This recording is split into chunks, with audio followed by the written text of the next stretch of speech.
3월 3일 KMA 뉴스브리핑 시작하겠습니다. 대한의사협회는 코로나19 백신 잔여량 사용 논란과 관련해 정부가 명확한 입장을 밝힐 것을 촉구했습니다. 최근 방역당국은 최소 잔여형 주사기를 사용하면 1바이알당 접종 인원을 늘릴 수 있다고 발표했다가 논란이 일자 의무사항은 아니라고 말을 바꿨습니다.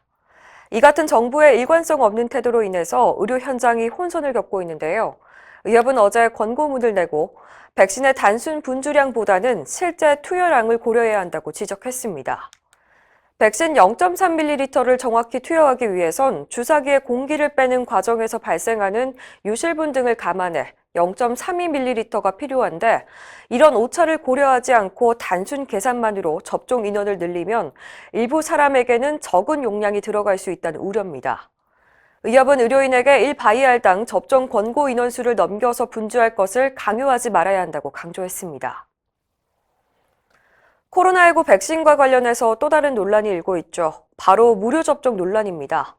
보건복지부가 최근 백신 접종비의 70%를 건강보험 재정에서 충당한다는 계획을 확정하자 시민단체가 반발하고 나선 건데요. 문재인 대통령이 전국민 무료 접종이라고 발표했는데 건보 재정을 쓴다는 건 결국 국민 부담으로 이어질 거란 지적입니다. 비판이 커지자 정은경 질병관리청장은 국민 입장에선 본인 부담이 없기 때문에 무료라는 표현을 쓴 것이지 어차피 접종 비용은 반드시 충당돼야 하는 거라고 말했습니다. 국민 세금이든 건강보험료든 어디선가 충당할 수밖에 없기 때문에 완전한 의미의 무료는 있을 수 없다는 해명입니다. 또 예방접종을 하면 코로나19 진료비가 감소하게 되므로 건보 재정에서 충당하는 게 타당하다는 입장도 밝혔습니다. 우리나라보다 백신 접종을 훨씬 일찍 시작한 이스라엘에서 코로나19 재확산 조짐이 보이고 있습니다.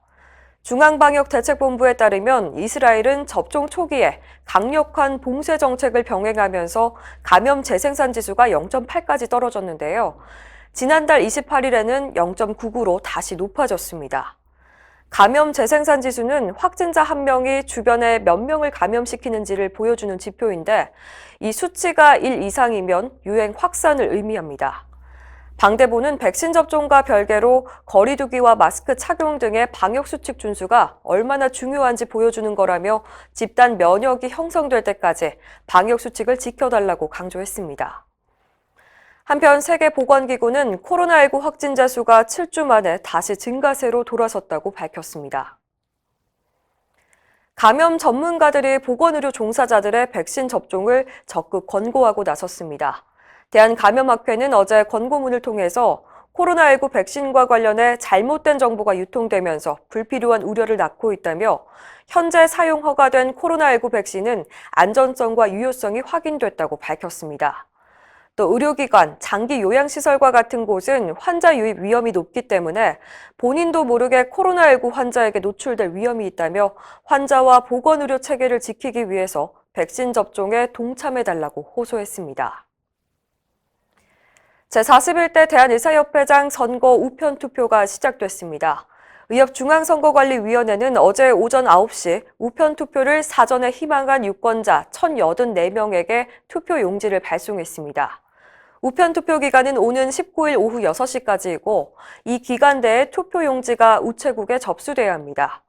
주의할 점은 기표를 마친 뒤 투표 용지를 회송용 속봉투에 넣어서 밀봉하고 이걸 다시 회송용 봉투에 넣고 등기 우편으로 중앙선관위에 보내야 합니다.